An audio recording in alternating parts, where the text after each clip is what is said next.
The author of the books Eat by Color and Get Fit and Live Healthy, owner of Fitworkz hybrid training gym in DeKalb, Illinois, going over kind of the diet controversies and things you've been lied to about food, nutrition, diets, whatever you want to call it.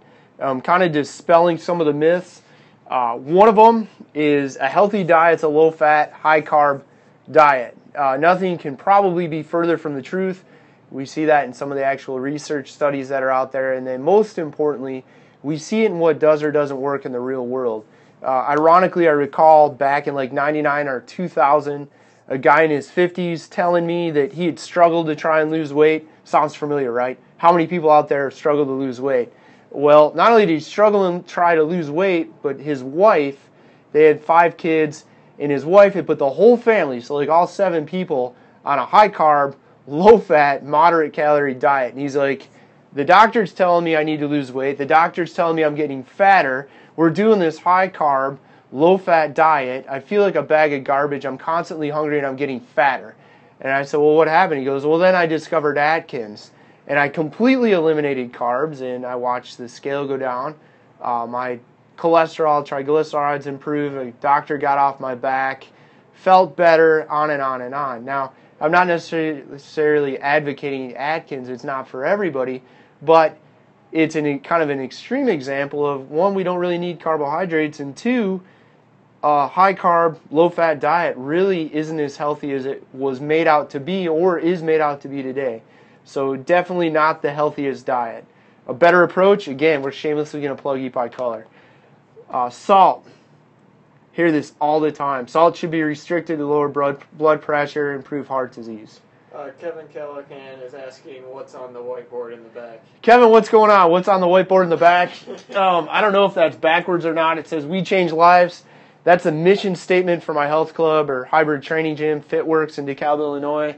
There's also a diagram. Yesterday, Kevin, I know you were on. We were talking a little bit about the importance of stabilizing blood sugar and the role blood sugar plays in elevated insulin and a hormone responsible for burning fat called glucagon. That teeter-totter diagram is an example or a drawing of what happens when insulin goes up. And quite simply, the hormone that burns fat goes down. Other than that, workout. Yeah, we sell work, and most people hate work. So somehow, we need to find a way to make exercise, health, wellness, training, whatever you want to call it, it has to be fun or most people will not do it. So much so that there's 2 chapters in my new book, Get Fit and Live Healthy, where we talk exactly about those things.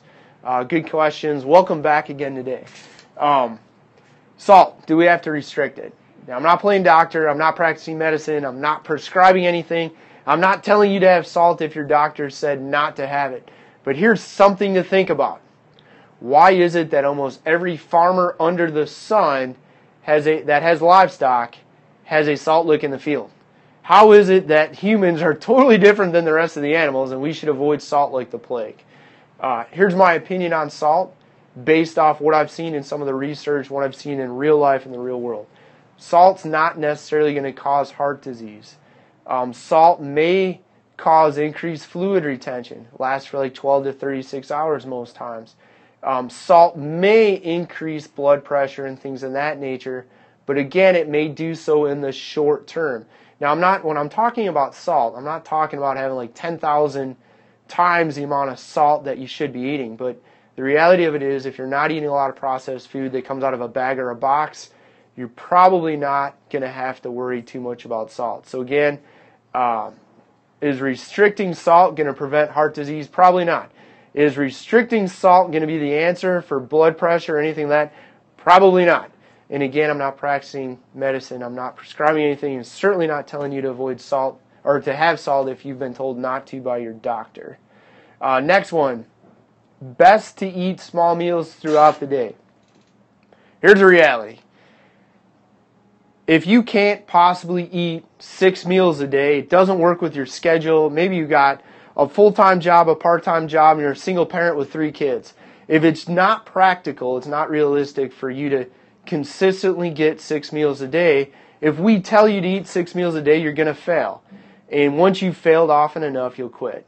So what really matters is, yes, eating more often tends to work best for long-term health, wellness, weight loss, and weight maintenance. But for some of you out there, that might mean only 4 meals a day. It might mean 5 meals a day.